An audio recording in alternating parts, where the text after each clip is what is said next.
ಎಲ್ರಿಗೂ ನಮಸ್ಕಾರ.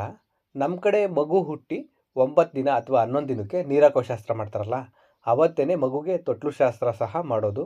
ಈ ತೊಟ್ಲು ಶಾಸ್ತ್ರ ಮಾಡೋದು ಮಗುವಿನ ಸೋದರಮಾವ. ನಾನಿವತ್ತು ಸೋದರಮಾವನ ಸ್ಥಾನದಲ್ಲಿ ನಿಂತು ತೊಟ್ಲು ಶಾಸ್ತ್ರ ಮಾಡಿದೆ ಅಲ್ಲ, ನನ್ನಿಂದ ಮಾಡಿಸಿದ್ದು. ದೇವ್ರಿಗೆ ಪೂಜೆ ಮಾಡೋದೆಲ್ಲ ಹೇಗೆ ಅಂತ ಗೊತ್ತಿರುತ್ತೆ, ಯಾಕೆಂದರೆ ಮನೆಯಲ್ಲಿ ಪೂಜೆ ಮಾಡ್ತಿರ್ತೀವಲ್ಲ. ಆದರೆ ಈ ತೊಟ್ಲು ಶಾಸ್ತ್ರದಲ್ಲಿ ಹೇಗೆಲ್ಲ ಪೂಜೆ ಮಾಡಬೇಕು, ಏನೇನು ಮಾಡಬೇಕು ಅಂತ ಗೊತ್ತಾಗ್ತಿರ್ಲಿಲ್ಲ. ಇಲ್ಲಿ ದೊಡ್ಡವರಿದ್ರಲ್ಲ, ಅವರು ಹೇಳ್ಕೊಡ್ತಾ ಇದ್ರು. ತೊಟ್ಲುಗೆ ಹೂವು, ಅರಿಶಿಣ, ಕುಂಕುಮ ಎಲ್ಲ ಇಟ್ಟು ಪೂಜೆ ಮಾಡಿದ ಮೇಲೆ ನಮ್ಮ ಕಡೆ ಗುಂಡ್ಕಲ್ಲು ಅಂತೀವಿ. ನಿಮ್ಮ ಕಡೆ ಏನಂತೀರೋ ಗೊತ್ತಿಲ್ಲ. ಈ ಗುಂಡ್ಕಲ್ಲನ್ನ ತೊಟ್ಲುಗಿಟ್ಟು ತೆಗೆದು ಈ ಥರ 3 ಸಲ ಮಾಡಬೇಕಂತೆ. ಆಮೇಲೆ ನಿನ್ನ ಎಡಗಾಲಿಟ್ಟು ತೊಟ್ಲು ತೂಗು ಅಂತ ಹೇಳಿದ್ರು. ಮಕ್ಕಳು ದೇವರಿದ್ದಂಗೆ. ಈ ದೇವ್ರ ಮಲಗೋ ಜಾಗನ ಹೇಗೆ ಎಡಗಾಲಲ್ಲಿ ತುಳಿಯೋದು ಅಂತ ಹೇಳಿ ನಾನು ಸ್ವಲ್ಪ ಹಿಂಜರಿದೆ. ಆದರೆ ಇದು ಶಾಸ್ತ್ರ ಮಾಡಲೇಬೇಕು ಅಂದರು.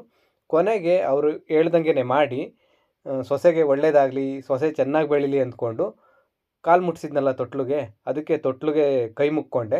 ನನ್ನ ಸೊಸೆ ಕಡೆಯಿಂದ ₹505 ದಕ್ಷಿಣೆ ಇಟ್ಟಿದ್ರು. ಇದು ಪೂಜೆ ಮಾಡೋರೇ ತಗೋಬೇಕಂತೆ ಈ ದಕ್ಷಿಣೆನ. ನೋಡಿ, ಇದು ಸೊಸೆ ಕಡೆಯಿಂದ ಮಾವನಿಗೆ ಸಿಕ್ಕ ಸೊಸೆ ತಂದ ಸೌಭಾಗ್ಯ. ಎಲ್ರಿಗೂ ಒಳ್ಳೆಯದಾಗಲಿ. ಧನ್ಯವಾದ.